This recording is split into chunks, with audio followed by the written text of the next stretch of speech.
Të gjithë e dim se një prej kushteve të imanit është besimi në ditën e ringjalljes, ose në ditën e gjykimit. Besimi në ditën e gjykimit, të nderuar vëllezër, duhet me qenë në vetdijen tonë vazhdimisht. Edhe, domethënë, varësisht ku shkojmë, çka bëjmë, çka flasim, çka mendojmë, gjithnjë duhet me pas parasyve se ne besojmë ditën e ringjalljes. Edhe atë ditë, kur do dalim përpara Allahut subhanahu wa taala, do të japim llogari për gjithë ato që e kemi bërë, për gjithë ato që e kemi vepruar, për gjithë ato që e kemi thënë, për edhe ato që e kemi menduar nëse nuk e kemi luftuar ato mendime të këqija që, mundet me ngacmu trunin e njerit. Besimi në ditën e ringjalljes ose në ditën e gjykimit përmbledh në vete gjithçka që do të ndodhe prej momentit kur njerëzit vdesin deri në momentin kur dahet dikush në xhenet, dikush në xhenem. Allahu na bëf prej xhenetlive. Dhe normal që këto momente janë të përshkruara qoftë në Kur'an, qoftë në hadithet e pejgamberit sallallahu alaihi wasallam në mënyrë të detajuar. Ka shumë hadithe edhe ajete që tregojnë se si do të ringjallen njerëzit. Puna e parë mas vdekjes është ringjallja. Dhe thot Allahu subhanahu wa taala në Kur'an, thot, do të thonë ata kur çohen njerëzit kanë wa qalu ya waylatana man ba'athana min marqadina hadha ma wa'ada ar-rahmanu wa sadaqa al-mursalun. Kanë me thonë të vdekmit kur do të ringjallen të zhveshur, të zbathur, dhe ashtu sikur i ka kriju Allahu subhanahu wa taala krijimin e parë, të pabër synet, siç e ka përmend pejgamberi sallallahu alaihi wasallam. Do thënë mirë për neve, kush na zgjoi prej atij vendit ku ishim duke qëndruar. Me të vërtet kjo pas ka qenë e vërtet ajo që na pas ka premtuar Allahu dhe kanë thënë pejgamber lerët. Kështu kanë me mendu njerëzit. Atëherë kanë me marrë njerëzit vesh, domethënë se ringjallja pas ka qenë e vërtet. Se, domethënë, kur ta këshirish një prej shtyllave kryesore të imanit, pas besimit në Allahun, është besimi në ahiret. A e beson ti një ditë se ki me dalë, domethënë, para Allahu subhanahu wa taala, apo se beson? Ai që e beson fuqishëm dhe në veprimet e tij e ka me veti këtë vetdije, ndryshe do të sillet, ndryshe do të punojnë, ndryshe do të veprojnë. E pas ringjalljes njerëzit do të bohen në tokën e mahsherit. Fjala mahsher do me thonë vend të bim. Dhe pastaj do të filloj llogaria. Allahu subhanahu wa taala do t'i marrë në pyetje dhe siç thot pejgamberi sallallahu alajhi wasallam, çdo njanit prej juve ka mi fol Allahu pa përkthys. S'ka me pas përkthys mes ti dhe Allahut. Ka mi fol Allah. Dhe njeri që ka mi fol Allahu subhanahu wa taala, dhe njeri thot pejgamberi sallallahu alajhi wasallam, do të shikoj ka ana e tij e djathtë, do të shohë punët e tij që i ka bë. Do të shikoj ka ana e majt, nuk do të shohë kur gjë tjetër përveç asaj që i ka bë.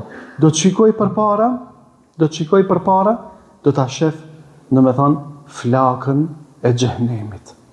Edhe aty do të fillojë llogaria. Mirë, po përpara se me fillu llogaria, ummeti Muhamedit sallallahu alaihi wasallam bashkë me pejgamberin e tyre do të dëshmojnë për diçka. Do të dëshmojnë, kanë me konë dëshmitar. Për çka? Pastaj vjen procesi i kundërt, do të dalin dëshmitarët kundër çdo njanit prej nesh. Mirë, po njëherë ne kena me dëshmu. Allahu subhanahu wa taala kur ta pyete Nuhin alayhis salam, do të thote, o Nuh, a e kumtove fjalën time te populli yt? Thot, po Zot, çëshëm ke thënë, e kam kumtu. Ju kam kallëzu njerëzve se çka thot Zoti, çka kërkon prej jush, çka duhet me bë dhe çka s'duhet me bë. Pastaj Allahu do ta pyet popullin e Nuhit. Këtë tregon Muhamedi alayhis salam në hadith të saktë. Allahu do ta pyet popullin e Nuhit. Dhe thote, a e ka kumtu fjalën time pejgamberi im Nuhi te ju? Ato thonë, jo, nuk e ka kumtu. Do ta mohojnë një gjë të tillë se janë konë kufar, qafira. I thot Allahu subhanahu wa taala Nuhit alayhis salam, kush dëshmon për ti? Kush dëshmon? Nuhi alayhis salam thot, Muhamedi me umetin e tij. Ne dëshmojna. Mirë, pika dëshmojna. Allahu në Kur'an e ka zbrit një sure që quhet Surja Nuh. Ati Allahu, pa dhe në vende tjera në Kur'an, po sidomos në surën Nuh, është një prej sureve, në thonë shumë mbreslanse. Qishe ka përshkrujt Allahu subhanahu wa ta'ala pejgamberin e tij Nuhin, i cili 950 vite i ka bot davet, e ka thirr popullin e tij në Islam, 950 vite. Thot o Zot, unë natën, ditën, s'kam lënë njeri pa e thirr në fen tënde. Edhe tash ne umeti Muhamedi sa me lexojmë këtë në Kur'an, apo? Me lexojmë Kur'an. Dhe ne do të dëshmojmë, dhe na, o Zot, Nuhi, ashtu siç na ke tregu ti, Nuhi e ka kumtu fjalën tënde te populli vet. Edhe kjo është manaja e ajetit kuranor që thotë Allahu subhanahu wa taala, wa kadhalika ja'alnakum ummatan wasatan litakunu shuhada 'ala an-nasi wa yakunu ar-rasulu 'alaykum shahida. Kjo është në faqen e parë xhuzit ditë të Kuranit, do të thonë në faqen 21 të surës Bekara, thotë Allahu subhanahu wa taala, ju kemi bën juve popull mesatar dhe dëshmitar për njerëzimin. Allahu na ka bënë neve umetin e Muhamedit sa dëshmitar. Ne kena me thonë, o Allah, Nuhi alayhis salam këtu ka drejt. Med ai Allahu subhanahu wa taala e di, po kjo do me thonë është për me i nxjerr në pa argumentet për atyre që e mohojnë një gjë të tillë. Pastaj do të ndodhe, dhe kjo është ajo thelbi i hutbes, do të ndodhin dëshmit për secilin prej neve. Për secilin prej neve. Dhe fillon llogaria. Njëkohësisht për krejt njerëzit, Allahu njëkohësisht do të gjykojë krejt njerëzimin. Me miliarda njerëz. Kjo këtë nuk mund ta bëjë përveç se Zotit. Edhe i pari që do të dëshmoj, kur do të dalësh ti, se dikush do thotë, jo, veç që këtë se kam bërë që këtë punë. Do të dale, do të dëshmoje toka, ku e ki bo, dhe ajri ku ki marë frim, kanë me dëshmu. Për çfarë Allahu subhanahu wa taala në Kur'an thot për qafirat, thot fema beket alejhimus sama'u wal ardu wama kanu mundharin. Për ata qafirat, kur ndrojnë njët, s'ka me qajt për ta qielli as toka. Se qielli dhe toka pas kanë me qenë dëshmitar për çdo njërin për tyre. Ty ki me pa, për shembull, jetë e gjatë, 60 vjet, 70 vjet, 80 vjet, dikush do thotë, mos se ku mbave që ke gjuna unë, pse më marr tash dënimin? Toka ka me dëshmu. Qielli ka me dëshmu. Është një sure që shumica prej jush besoj që e dini, surja Zelzele. Dridhja dhe tronditja. Thotë Allahu subhanahu wa taala, bismillahirrahmanirrahim, idha zulzilatil ardu zilzalaha. Kur dridhet toka me dridhjen e vet, wa akhrajatil ardu athqalaha. Dhe toka ti nxjerr ato që i ka në brendin e saj. Wa qala al insanu ma laha. Edhe njeri ka me thonë çka ka toka. Wa qala al insanu yawma idhin tuhaddithu akhbaraha. A dit toka ka me janis me fol dhe me dhon lajmet e saj. Toka ka mi dhon lajmet e saj. Ka thonë pejgamberi sallallahu alaihi wasallam, e ka komentuar çka jetë. A e dini çfarë lajme ka me dhon toka? A e dini çfarë lajme ka me dhon toka? Ka me tregu për secilin çka ka bë. Se ti në tokë Zotit, ti, unë edhe krejt ne njerëzit jetojnë. Në çket tokë dhe në çket qiell.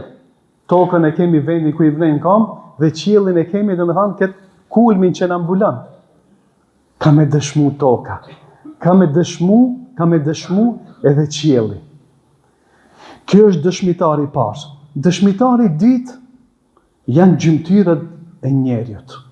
Thotë Allahu subhanahu në surën Yasin, "El-yawma nakhtimu ala afwahihim wa tukallimuna aydihim wa tashhadu arjuluhum bima kanu yaksibun." Sot vamshelim gojen, thotë Allahu subhanahu njerëz. Së dita e gjykimit, dita e llogaridhënies. Dhe neve, thotë Allahu, do të na flasin duart e tyre.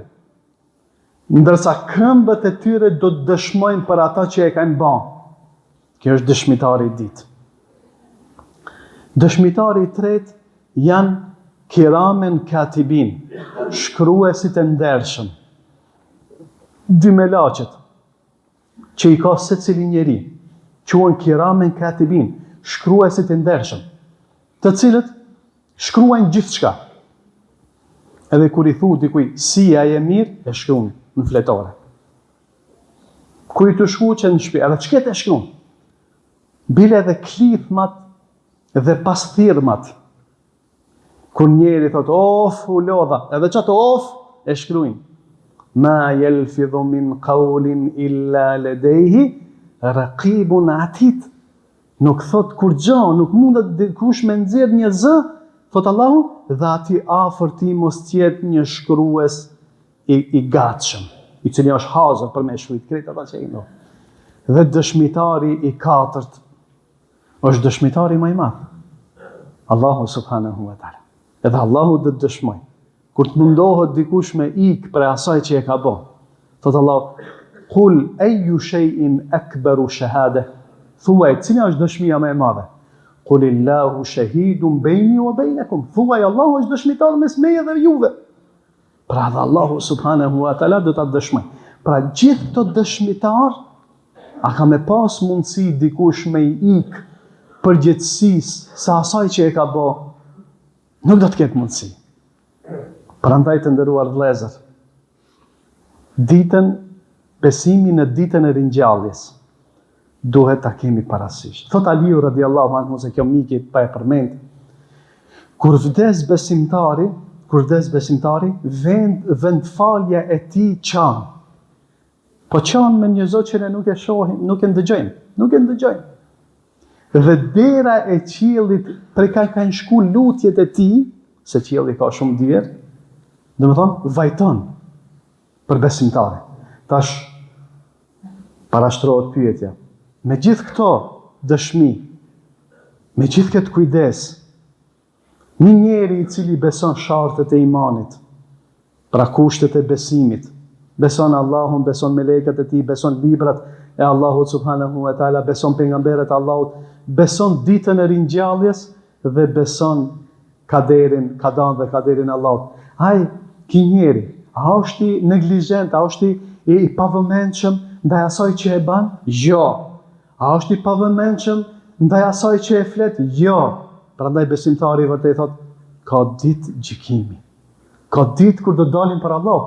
Dhe aq shumë do të dëshmohet ajo që e kemi bë, saqë nuk kërkujt nuk do t'i shkojë ndërmend më që të mohej. Prandaj të nderuar vëllezër, duhet të punojmë punë të mira sa jemi gjallë, sa marrim frymë. Duhet maksimalisht me dhon këtë mundit. Nëse nuk mundesh me bë mirë s'paku, duhet me frenu vetën për mos me bë gjëna dhe pastaj më thon vjen llogaria, sepse gjënahit nuk mund. Thot Allahu subhanahu në njëjtën sure që lexova në surën Zelzele, "Faman ya'mal mithqala dharratin khayran yarah", kush e bën një të mirë sa një grincë e vogël prej hajrit, prej mirësisë do ta sheh, "wa man ya'mal mithqala dharratin sharran yarah", dhe kush e bën një të keqe sa grinca, ka me pa. E tash, secili le të vendos, domethënë çka do me pa në ditën kur do të del përpara Allahut subhanahu wa taala, në ditën e ringjalljes. Një besimtar i vërtet është i ndërgjegjshëm, mundohet maksimalisht me bën punë të mira dhe mundohet maksimalisht të largohet prej punëve të këqija. Po edhe nëse i ndodh në një rreshqitje, atëri kthehet Allahut subhanahu wa taala me kërkim falje dhe me pendim. Allahu na bëf prej tyre.